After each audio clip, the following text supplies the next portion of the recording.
আসসালামু আলাইকুম। ইদানিং একটা বিষয় নিয়ে মানুষের অনেক অভিযোগ এবং উদ্বেগ দেখলাম যে বাংলাদেশ ব্যাংক যে নতুন টাকা ছাপিয়েছে সেই টাকার উপরে যে মন্দিরের ছবি কেন, এটা নিয়ে অনেক মুসলমান এটা নিয়ে অনেক অভিযোগ তুলেছে যে এটা উচিত নয়।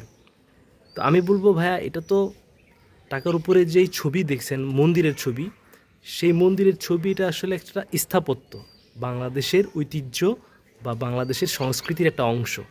সো এইটা দেওয়াতে আমি মনে করি কোনো ধর্মের কোনো ক্ষতি হয় নাই, এবং এটা অসাম্প্রদায়িক বাংলাদেশেরই একটা সৌন্দর্য।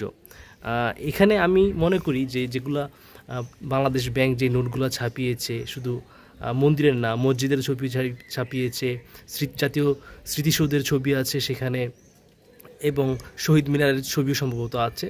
তো এই যে ছবিগুলা, এগুলো হলো বাংলাদেশের ইতিহাসের সংস্কৃতির অংশ।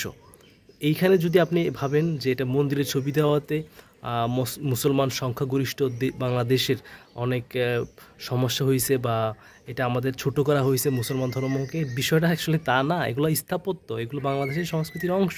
একটা কথা মনে রাখবেন, এই যে মন্দিরের যে ইটগুলা, মন্দিরের যেই ইট বালি সিমেন্ট যেটা তৈরি হয়েছে, এগুলো কিন্তু মহান আল্লাহ পাকেরই এই সৃষ্টি।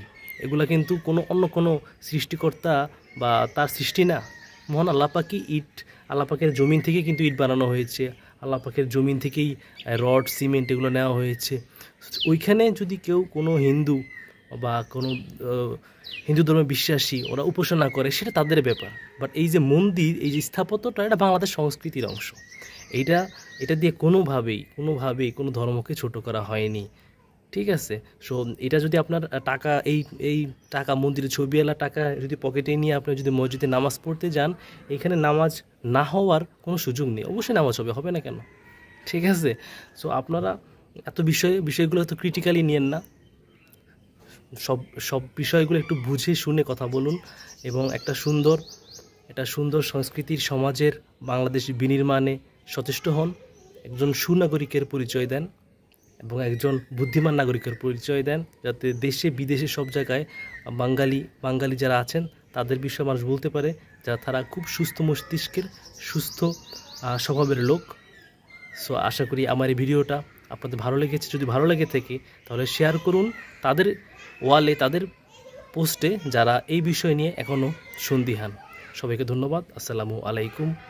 মোহিত স্পিক্সের সাথে থাকুন।